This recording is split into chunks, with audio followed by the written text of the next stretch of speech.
Hi, everyone. My name is Annie with AWS Insider, and I'd like to thank you all for joining us. The topic of today's webcast is the IT Admin's Guide to Safe Automation, sponsored by Automox. Before we begin, I'd like to cover a few housekeeping details. We will have a Q&A session at the end of today's event, so please ask any questions you may have in the Q&A box on your console. And Automox has provided some resources which correspond with today's event, so please take a moment to check those out. And today's webcast is being recorded, so keep an eye out for a link in your email to rewatch the presentation or share with a colleague. So we're in for a great event, and with that, I'll pass the time over to the Automox team to get us started. Awesome. Thank you so much. Happy to be here, and thanks everyone for joining. Just by way of introduction, my name is Catherine. I head up Solutions Engineering and Alliances here at Automox, so have been very, very lucky to get to speak to, well over 1,000 customers at this point, prospects, right? What their pains are and ideally how we can help. So hoping to translate some of that and share it with you all today. And then I'll pass it with Landon, who's joining us as well. Yeah, my name is Landon Miles. I'm a technical marketing manager here at Automox. And what I do is just make sure our customers know about our solutions and know about the ways to implement them. Awesome. So then for our agenda, we're going to look at some of the reasons for automations, the challenges of volume, time, and tools, automation advantages. Then we'll go into considerations for safe automation, and then the path to achievable and safe automation. And then we'll do a little demo at the end of just kind of a quick way to get set up with automation. Great. So, as far as the problem that we saw on the agenda, we don't need to spend too much time on it, but I do think it puts really good context around why automation in this space is really a need to have and not a nice to have anymore, right? I think we've seen that, especially on the security side of the house, right? Finding all the problems, those tools have been autonomous, zero trust, cloud native, right? Very easy to use, easy to implement. For it feels like about a decade now, right? But when you look at the IT or really remediation side of the house, we see very complex legacy solutions, right? They still require some sort of infrastructure, on-prem, infrastructure gateways, VMs that need to be maintained, right? They're still VPN dependent in some way or have really inconsistent visibility into remote devices and machines. And then probably the biggest topic for today, right? No automation, very manual when it comes to actually remediating those problems. And then if you take another step back and you look at the actual volume of what administrators are having to deal with today, this is basically a list of publicly reported CVEs, right, that have been released over the past decade or so. And you see that that's quadrupled, right? When we talk to teams haven't quadrupled, right? Hours in the day obviously haven't quadrupled. That's stayed pretty consistent over the years. And so I kind of put this up here as a sanity check for teams as to, again, the problem they're up against and why this is so important. You look at how much the number one exploit has been today, or number reason for breach, for concern, security risk, are these vulnerabilities being exploited, right? So this was done with a vulnerability scanner partner release that the number one cause, 35% of all breaches in the environment were caused by one of these vulnerabilities being exploited, whether it was a simple patch missing, a simple misconfiguration. So that's a massive number, right? And then you also look at this time problem, like 102 days for an average customer to remediate these critical vulnerabilities, not even the highs, medium, lows, but sometimes the criticals. 102 days seems high, but when you look at the legacy tools that really have a hard time getting consistently in front of those devices, right? And you also look at the fact that that number is increasing as much as it is, kind of makes sense, right? Teams are having a hard time locking these down across everything. And then you look at the time, that delta, right, of how long it's taking adversaries to weaponize and exploit to that 35%, that's less than a week. And so where automation comes into play for us as a customer, or us as a company for our customers, is this last pillar, right? 24 hours for our customers to harden their critical infrastructure after vulnerabilities being identified. And obviously we'll explain more about how we're doing this, but just wanted that to kind of be absorbed, right? Because there's a massive difference in what we're seeing. And And I really do think that automation and the core of what this platform is doing is the key to getting that 24 hours, right, versus 102 days. Yeah, so when we look at automation, it's what makes endpoint management easier. So Yeah. I'm sure that all of the IT administrators, everyone in IT, in the last 7 years, we saw that massive spike in CVEs. I'm sure all of you have been asked to do more with more resources, but not really. So, I mean, we're always asked to do more with less and less. There's less people, companies are getting smaller, our tool stack is getting smaller, but automation is really the tool that makes that possible. It keeps you sane. So when people started automating their endpoint management, we saw 50% reported improved security posture, 45% indicated less stress in day-to-day operations. 44% said they had an increased ability to meet their SLAs, and 67% noted automation as the most important for IT agility. This is from the State of IT Ops report that we did in 2024, some research that we had independently done. But it's automation makes the remedial, the hard tasks, the manual tasks, it takes those off your plate to give you more time to focus on the important things. Yeah, so when you look at like what resonates with customers the most, right? I think the one that's a little harder to quantify, but probably the most important is the 45% indicating less stress, right? Because it's a bigger story, like you mentioned, Landon, having to do more with less. It actually does get pretty emotional for teams, right? Yeah. The idea that we're missing, kids' sporting events. We're having to dedicate weekends to a lot of manual activities.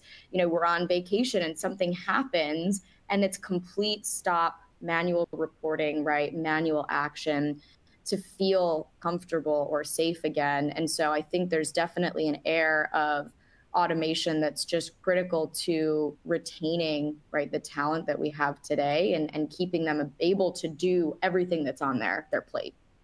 Absolutely. Absolutely.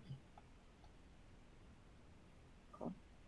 And then I think we look at, well, why isn't, those are pretty good stats, right? Everything we've talked about, it makes sense, but why isn't everybody doing this today already, right? Why is this kind of response IT remediation side of the house not 100% automated or, automated as much as it can be today?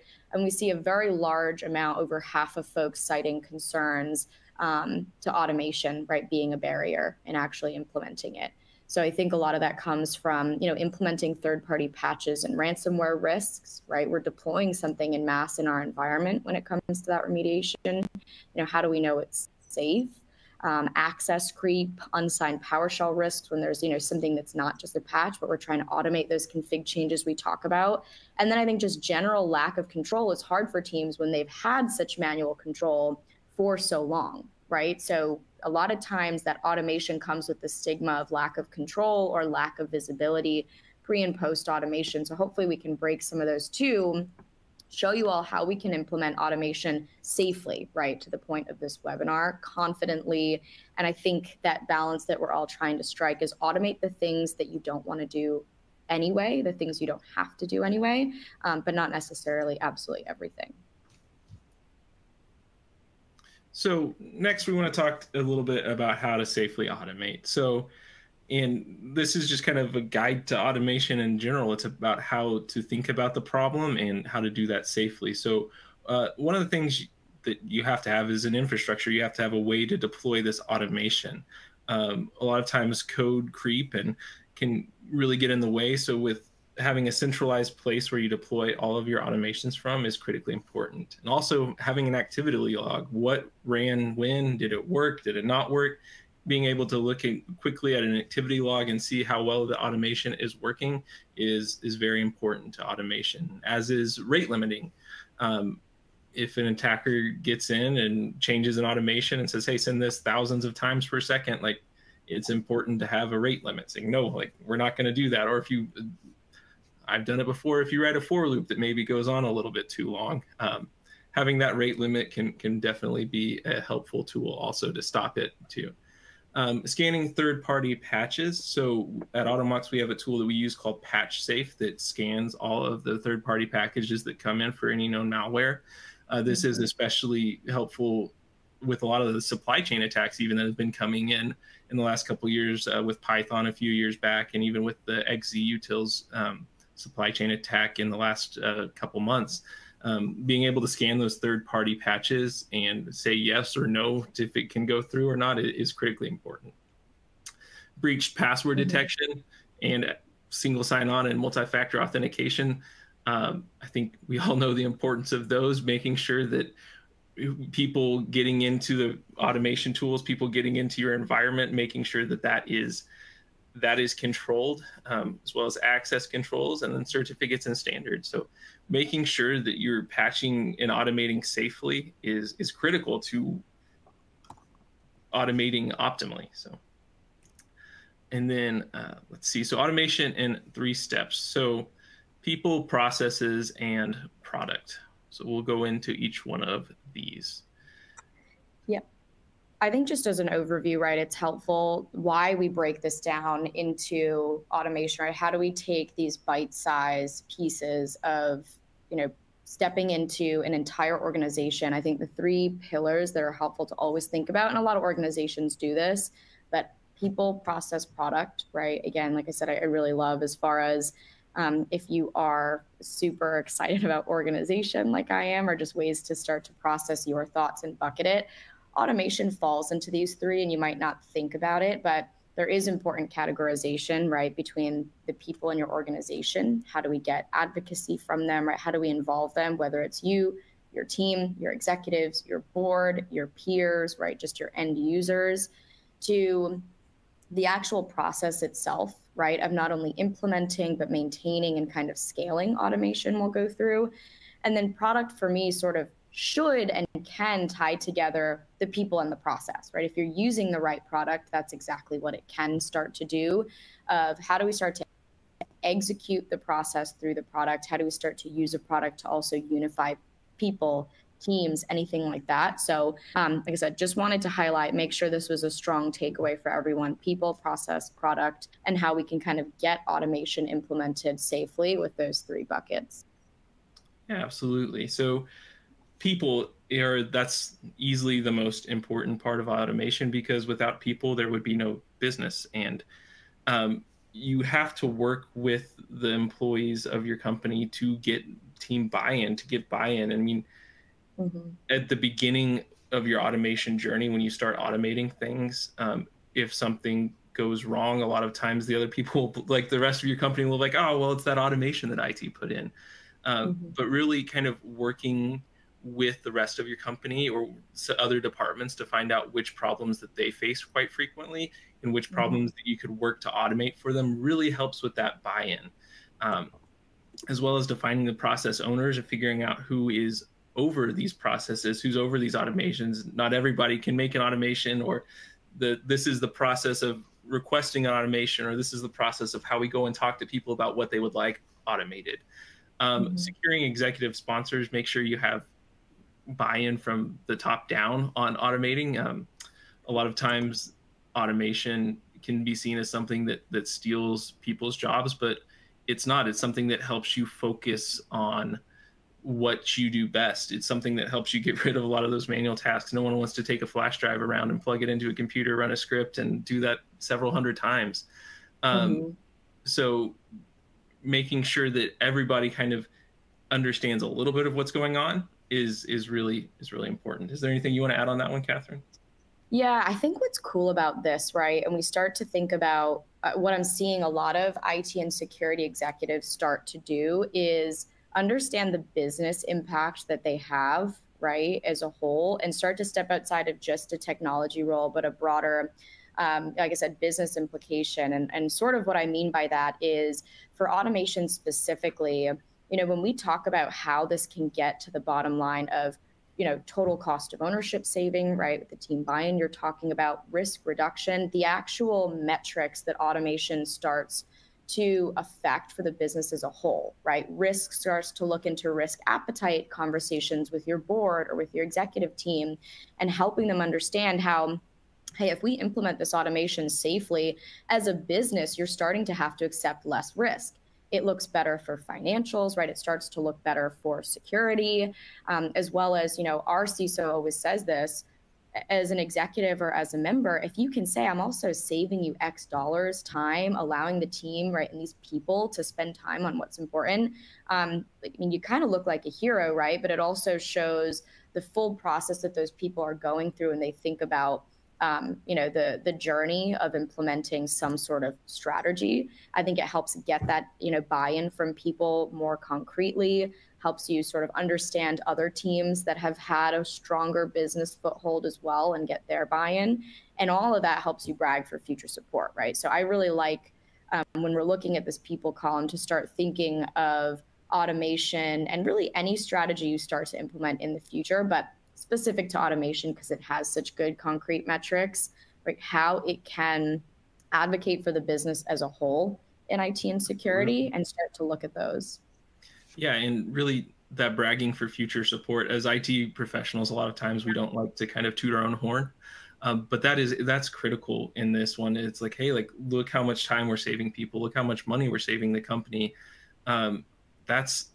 That's a great thing to be able to do, is kind of be able to talk about what the work you're doing is in a way that other people can understand too.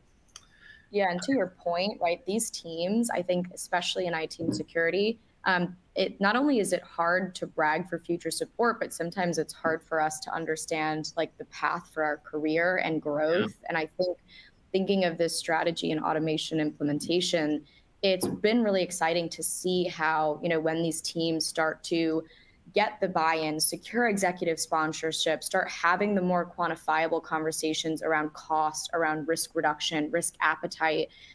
It's a really great way to position yourself as a leader within the organization. And I think, the quicker and the more you start doing that, the bigger difference it makes for yourself too, which is something that I don't think we talk about too much. Yeah, absolutely. And also securing non-executive sponsors is also something that I would recommend. A quick anecdote. I remember this was probably 10 years ago. I was working in an IT administrator position, and this will show we were migrating from spinning hard drives to solid state drives in our laptops. And one of the ladies, she was in customer support. She did not want her laptop down for the hour or so that it was going to take to swap it over. She's like, I don't want it down. Like, can you do it another time? It's like, we really got to do this today. She was not for it. We got it switched over, and I think it took about 30 minutes or so. And I was like, okay, here you go. And she went on with her day. But the next morning, she like burst into my office. I mean, it's 8 a.m. No one really wants to see anyone bursting into their office at 8 a.m. She's like, what did you do to my computer? It is so much better. I was like, okay, there's a massive change in thought here. So I pressed a little bit further, and she's like, it booted before I got back from getting my coffee. It's like, okay, that's great. But she started telling everyone else. And then so it went from people saying like, okay, like I don't want downtime on my computer right now. It went from that to people lining up saying, hey, can you do my computer next? Can you do my computer right now?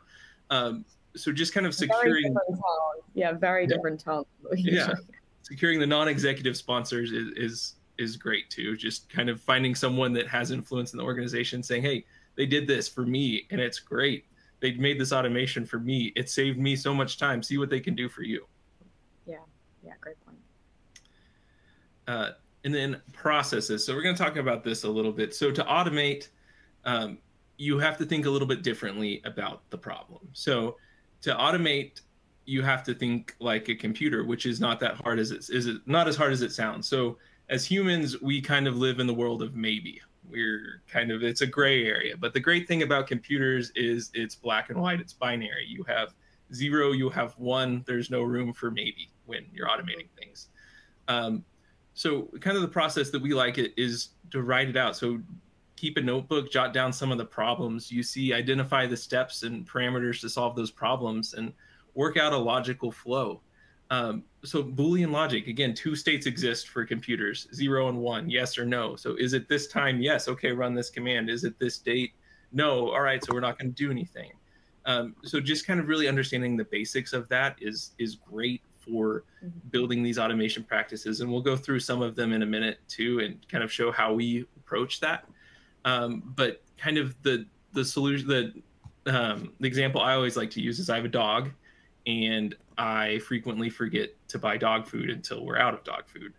So a couple of trips to Walmart late at night to get more dog food. And I was like, there has to be an easier way for this. So on Amazon, I was like, you know what? I run out of dog food every 2 weeks. I can have them deliver this to me every 2 weeks, and I don't have to think about it. And every 2 weeks it shows up on my porch, and I don't have to go to the grocery store at night anymore. And so that's not an IT example, but it's an example of a way to think through the problem of saying, this is the problem I have. What can I do to fix it? So every 2 weeks, send dog food to my doorstep. But yeah, and so just using the logic in practice, start with the mundane things or non-production first. Say, hey, I need to update the web browser every week, and then you can really fine tune as you need it also. Yeah. Yeah, I mean, Landon knows this, but for those of you that don't know me, I'm a very process-oriented person. So this is probably my favorite category, but I'll let you finish before I jump in. Oh, sounds good. No, you go ahead and jump in. That's Cool. Yeah, I mean, I think, right, we talked about the writing it out, Boolean logic, real life scenarios. I think the best thing too to make getting started with automation and the whole process roadmap of it essentially a little less daunting is really just to look at those frequent and awful tasks, right? There are plenty of them. And when you look at those tasks that, maybe they're mundane, there are things that have been really archaic in the organization. It's the things that get complained about, or you take that step back using that Boolean logic. They just do not need to be done by humans today. Kind of consider that low hanging fruit and check those off, right? I think any situation, you're starting small, you think about like New Year's resolutions, right? Best thing to do is low hanging fruit, small, consistent steps, start to take, those bites out of really the key pieces for you and the team. And then just, start to think about, how do we confirm the manual steps? How do we write it down, as Landon mentioned? What are the workflows kind of that tie everything together, right? As well as upstream, downstream issues.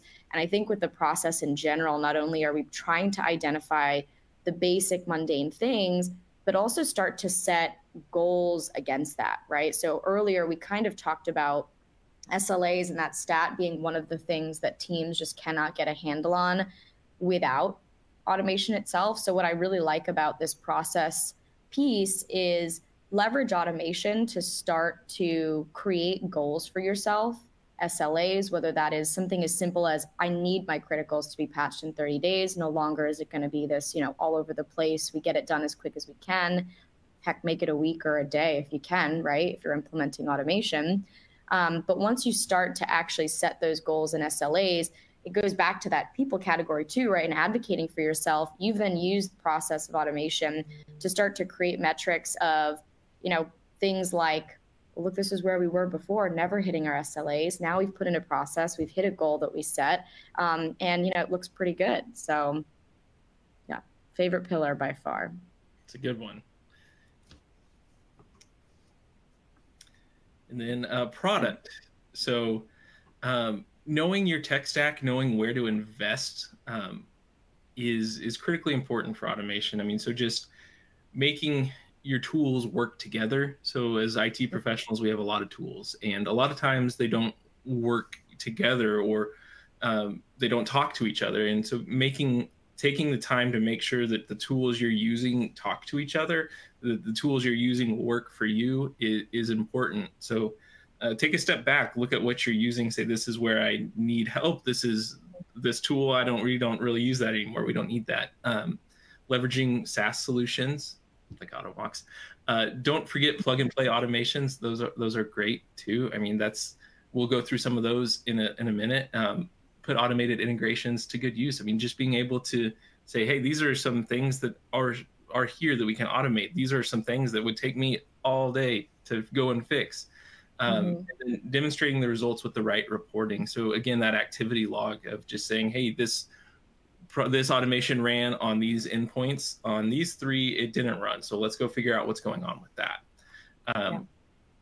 But yeah, I'll let you go ahead and hop in there too, Catherine. Yeah, I mean, like I said, I think product really can be the bridge between people and process if we're implementing this correctly, as far as, I mean, not just automation is concerned, but in general, right? Especially with IT and security, right? I just said two different things. Those are often two different teams. You'll have an IT team, you'll have a security team. And so I really like that we can start thinking about with tools today, how do we use that product to start bridging the gap between those different teams, right? To start integrating certain processes that we have. Very clear example of that being the find fix story, right? Security is finding all the issues in the environment. IT often has to fix that. It's very, very insane to me that those typically are two completely separate processes, people, and more so products, right? And so I think the best way to start tying that together, we've seen, is use a product to kind of bring that all together.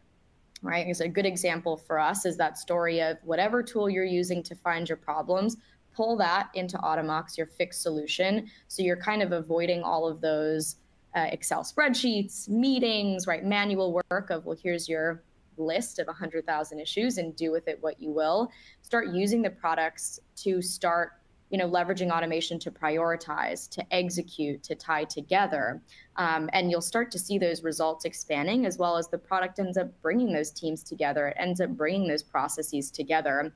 And then I think a very important one with product, I'm sure some of you will chuckle, but fundamentals are important. I think when we look at products, it's very easy to oh, this is the shiny thing. This is the really cool new AI, ML, right? Whatever the buzzword is. I almost sometimes still feel like automation is a buzzword, right, in this field. But, focusing on fundamentals, I think not only gets you to those results in the most financially effective way, but the fundamentals of, do we just have proactive risk reduction in the environment? Are we patching? Are we fixing things up front? Is my environment healthy before I start worrying about all the downstream, right, exciting things that we can get? So like I said, it's definitely exciting. It's definitely easy, but I think automation really should be leveraged first and foremost with the fundamentals. And it gets us back to, I think that avoids a lot of the concern that some teams have around automation and security, right? Use that product to focus on the fundamentals, bring us to those results that we need. Yeah, and to jump off your point there a little bit, Catherine, too, there's a lot of products out there that find problems. But knowing that a problem exists and being able to have the tools to solve the problem are two vastly different things. Saying, hey, I've got this problem, or I think my kids will come up and say, hey, my water's empty. It's like, yeah, it is. It's like you have the tools to go fix that problem yourself. And with Automox, we enable people to have that tool, the tool belt to fix the problem themselves. Yeah, I love that. Right. I think that's why a lot of us are here. We've automated finding problems. We've automated finding it. It's great. We know them. The problems are there. It's been a real breath of fresh air to, be able to offer a solution in a way that really changes the way we think about IT and security, right? Kind of back to, again, using automation to proactively reduce that risk in your environment. And so, like I said, and a lot of us came from security products. We're very familiar with finding the problem. And it's always funny because your first question is great, but what do we do about it? And every vendor's like, squirrel, just trying to distract, go to something else. And so, yeah, I enjoy that. Yeah. Perfect. I mean, and this is, Landon and I have been alluding to it, so we won't anymore. This is kind of our approach to automation and the pillars that Automox wraps that around for our functionality. If you look at the architecture too, just because we did have the introduction early of a typical industry problem, tool volume time. Automox was the first cloud native tool in the space, right? So you think about some of those other security tools, vendors, right, that really disrupted the space by being the very first.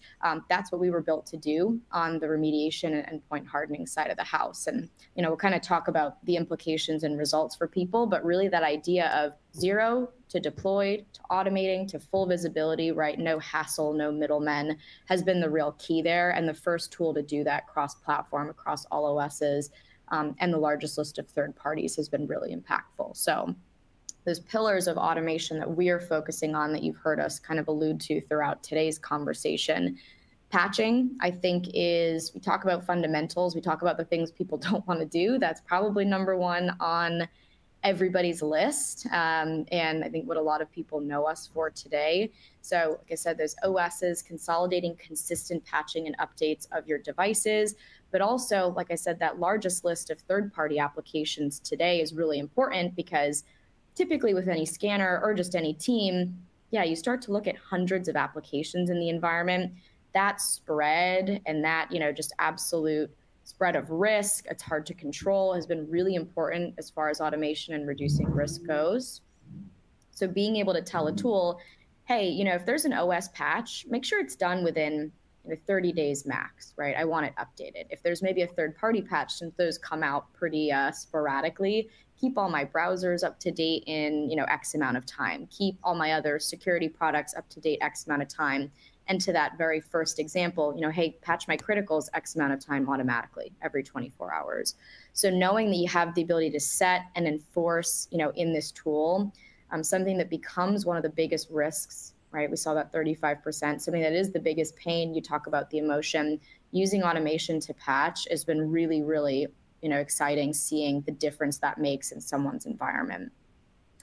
If you do know me or you've heard me talk before, if there's one takeaway from today's conversation, I do want it to be this middle pillar of configurations, right? Because I think we often forget in this tool and in general, when we start patching well, the first thing we see then as an issue is, well, all the unpatchable stuff, what do we do about this, right? So personally, my favorite thing about the Automox platform is the ability to automate everything beyond patching.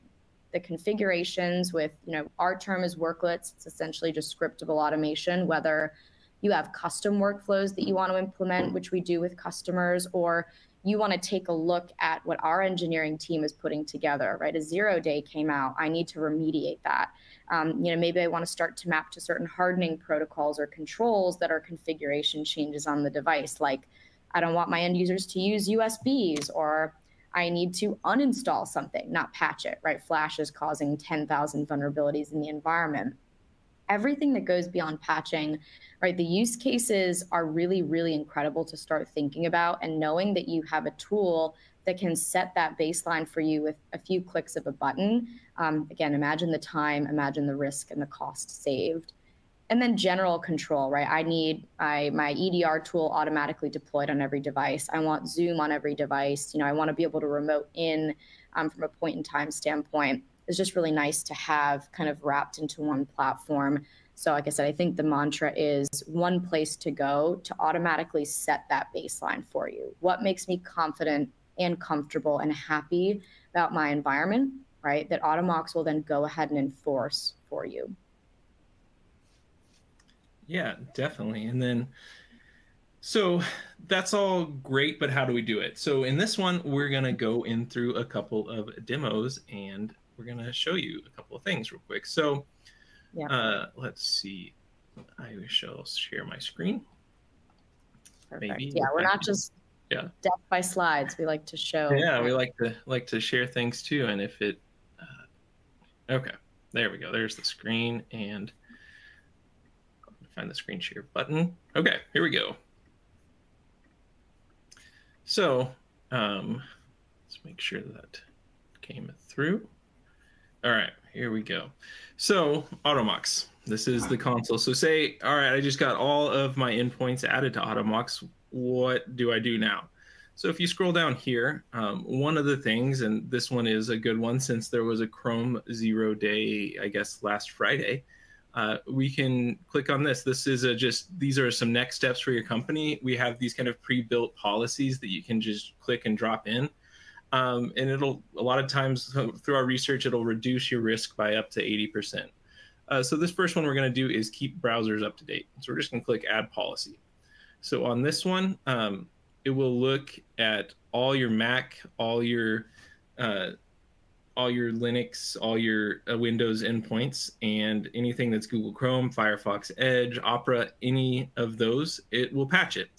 So this is the package targeting. So we're targeting basically any web browser right here. And then what we have for the schedule is we want it to run every day, we'll say at 5 o'clock p.m. at the local time of device. So that every time people are logging off for the day, leaving for the day, we're going to update those web browsers. So you can change this to whatever time you want. If you want it at the morning when people are booting up, we can change that to 8 a.m., 9 a.m., whenever. And then for the user notifications, we're not going to enable automatic restart because that's typically not something that needs an automatic restart after the updates are installed. And you know what? Since it's at 5 o'clock, people are leaving, we don't really need an install notification setting either. So if we want to, we can turn that on, but we're just going to leave that off. And so that's really everything you need to do to create this policy. And like that. So, I mean, yeah. Sorry, go ahead, Landon. Oh, yeah, I was going to say, and we can also, if you want to get even more specific to the groups you're targeting, you can associate groups with it. You can say, hey, I just want this to go on my Windows workstations and my Mac OS workstations, or you can tailor it to your groups, the areas that it's serving, or however you would like to do that too. So go ahead, Catherine. I was just going to say, like, think about the implications, right, for everybody on this call of what Landon's demoing. It took him about 2 minutes, right, not even. And you take a step back, it's telling Automox what you want to patch, who you want to patch, and when, and then it enforces that for you automatically, right? So I encourage you to think about the current process, even browsers, right? Great example. He literally clicked a button that already had pre-made automation around it too. You know, you can set it to be more aggressive or less aggressive, totally up to you. But scaling that, adjusting that, and then implementing that can literally take 1 minute for teams. And then knowing you have that platform to execute, but to Landon's earlier slide too as well, right? But how do we make sure we're also reporting on it, we're watching it, we can roll back if we need to, right? All things that are there from an automation standpoint, which is really, really cool. Especially, again, if you just think about your current patching process today. I mean, I don't want to be too bold, but I can probably say for a lot of people, just because I've talked to them, it doesn't look like 60 seconds, right? Yeah, and I mean, it's this is a lot faster than sending an email to everyone saying, "Hey, can you make sure you update your Chrome today?" Or going around to everyone in the office, or calling people. I mean, this is a streamlined process. It automates it, and you know what? You don't ever have to really think about it again. You can say, "Oh no, there's a Chrome 0 day," but guess what? I have an automation that'll patch everything here, as soon as it gets released, or as soon as I tell it to. And you can even go in and say, "Hey, run this policy now," and it'll run that policy right then too. So that's a big benefit of this. So what about stuff that is not software that you can't patch necessarily? So we're going to go into the worklet catalog and show that real quick. We'll go ahead and save this policy too. So yeah, we're going to go into the worklet catalog. And so what Catherine was talking about, she mentioned disabling USB devices earlier. So that's something that's not software that can't be done easily. So we're going to just search for disable USB in the worklet catalog. So we have Windows and Linux ones right here. So let's say maybe we have a bunch of Linux servers and we don't really want people being able to plug a USB drive into that to introduce malware, to pull out data, or any of that. Or on Windows, we don't want data leaving our premises. We just want it to stay on there. So we have both of these. So we'll go ahead and do the one for Windows. And so we have a code preview. It has the code right here. You can take a look at what it's doing. We have an evaluation and a remediation side of things. And then we're just going to click Create Policy. And the same thing right here. So operating system is Windows. This is going to disable USB storage.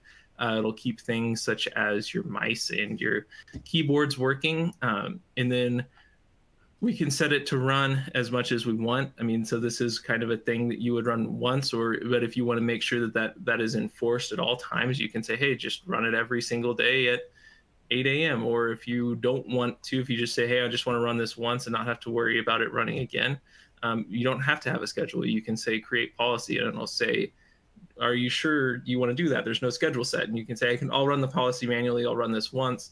Or you can set it to run every day, every week, every month, however often you want that to run.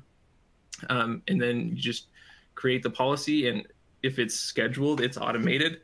And it will happen every time you tell it to without you even necessarily having to think about it. So this is one that we get a request for a lot because there's a lot of certifications and compliance standards that make sure you have to have USB storage disabled on. So instead of going around editing registry keys on every single Windows device that you have, or SSHing into your Linux boxes to make sure that those USB storages are disabled, you can do it with a worklet from a centralized point. You can just push this out to every single one of your endpoints that you have targeted for that and run it, and your USB storage is disabled.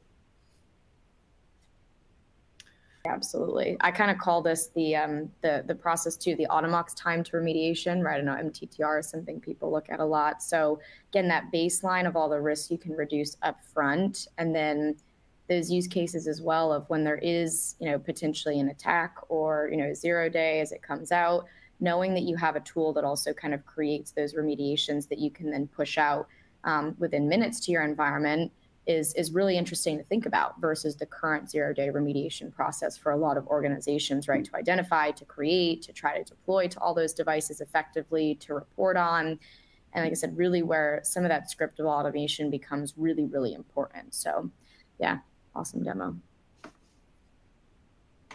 And then I think we've talked about a few numbers. If you can't tell, I do like my metrics. And so we think about thoughtful automation and the results that we've alluded to throughout this webinar so far. That cloud native piece, right? That rapid deployment I was talking about of 0 to deployed to automating that patching and configuration that, Landon just showed in under 5 minutes is a stark contrast to the manual workflow that we have to do today to get a lot of this done. So I think that's a massive, massive positive side effect of automation. And it also goes into, right, that risk reduction we keep talking about. And I think the important thing here is not only are you reducing that risk, 50, 60, 70, 80% off the top with automation, which we often see, but you're keeping it there, right? It's not that game of cat and mouse where, okay, we finally got it down, and then it's either Patch Tuesday or a 0 day, or third parties are going, it goes right back up, and then we finally get it down, it goes back up, right? You're using that automation to keep that consistent, safe baseline. The amount of time and energy that saves, right? We've actually been able to quantify that, which is exciting too, into over 90% lower cost of admin and operations from the time that these folks are spending trying to execute those tasks to just the cost in general that manual work takes. So really love some of these metrics. And just in general, the topic of automation, if you can't tell, we're pretty passionate about it. Yeah, absolutely. And one of my favorite jokes at Automox is that the Automox agent is the last piece of software that you'll ever have to manually install. So, that's a good one. Once you get Automox up and running, you know what? You don't really have to manually install anything again, and you can do everything from you don't have to walk around, find computers, or everything. You can automate everything once you install the Automox agent. So yeah, hopefully we'll look back on those days fondly, but be happy that they're in the past. Right? Absolutely. Awesome. Well, appreciate everyone's time, right? Just listening today, joining us, hearing our really bad jokes, and hopefully fake laughing and all that good stuff. Or real laughing. But like Landon said, yeah, exactly. We at least laugh. That's a good one.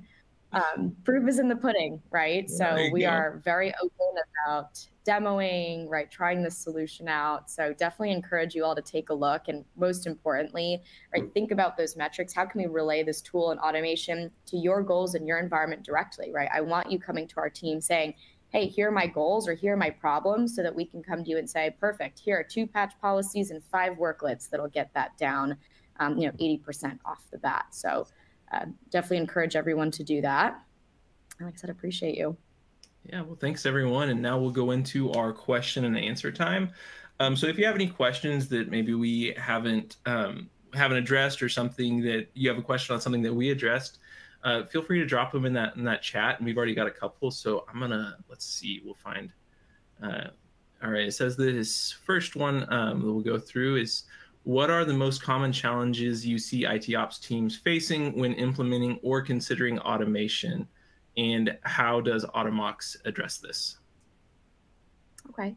Yeah, that's definitely a good challenges, right? When we're facing implementation or considering automation, I think it probably falls into that buy-in, right? That people process product, as far as one of the more common challenges goes.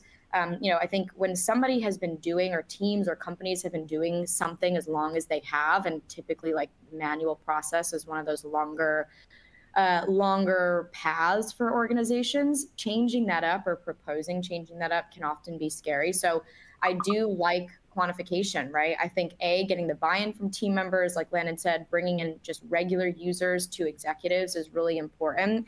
And then if you have numbers backing a solution, it becomes a little harder to refute that automation or that process is the right path to implement, right? So again, definitely come with the current problems, the current metrics, and how you can align that to a much better state as far as time saved, as far as risk reduced, as far as a cost reduced as well.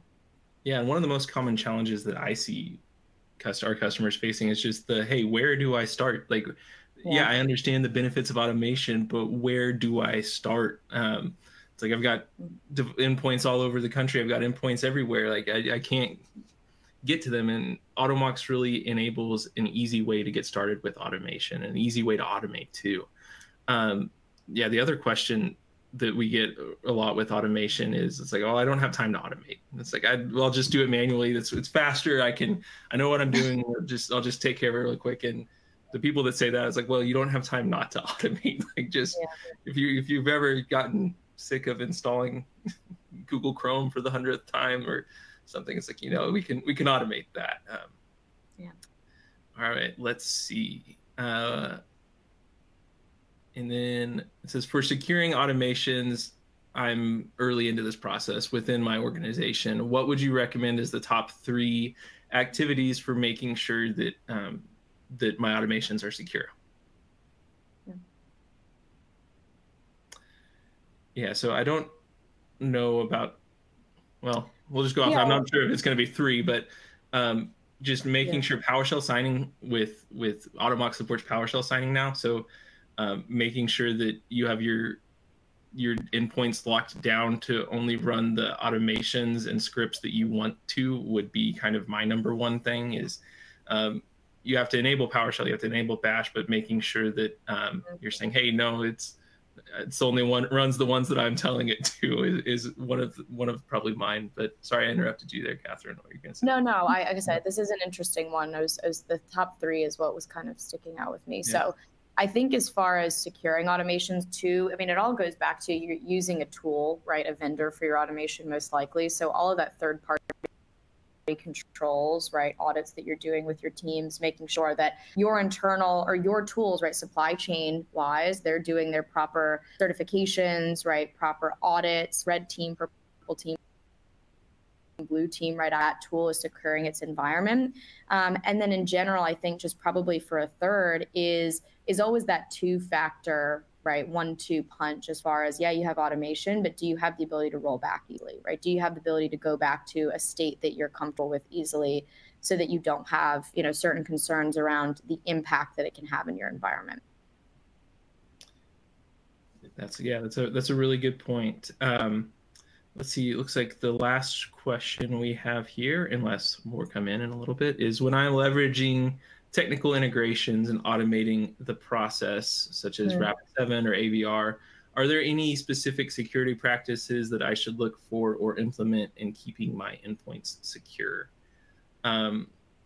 So bringing in those processes is a really good first step in making sure your endpoints are secure. Being able to bring in that vulnerability data and look at it is a great way to do that.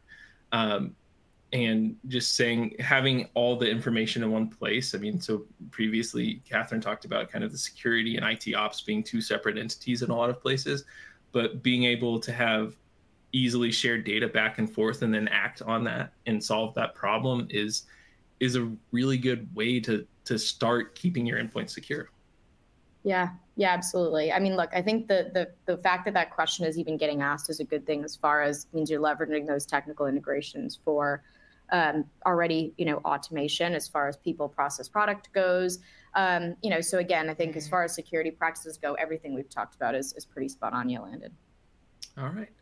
Sounds great. Well, I think that is good. Yeah, those are some good questions. Let's see, I think that's the last one that we have in there then. Well, Then with that, thank you guys so much for listening. And Catherine, is there anything else you'd like to add? No, like I said, appreciate the time and definitely just reach out. Like I said, we do not hesitate. Come with those problems. Happy to show you directly how we can try to help you fix it. All right. And then Annie, we'll hand it back over to you then. Yeah, great job, Catherine and Landon. That was awesome. Thanks for being with us today. Thanks, everyone. And a big thank you to the audience for attending today's webcast, sponsored by Automox and presented by AWS Insider. Have a great rest of your day.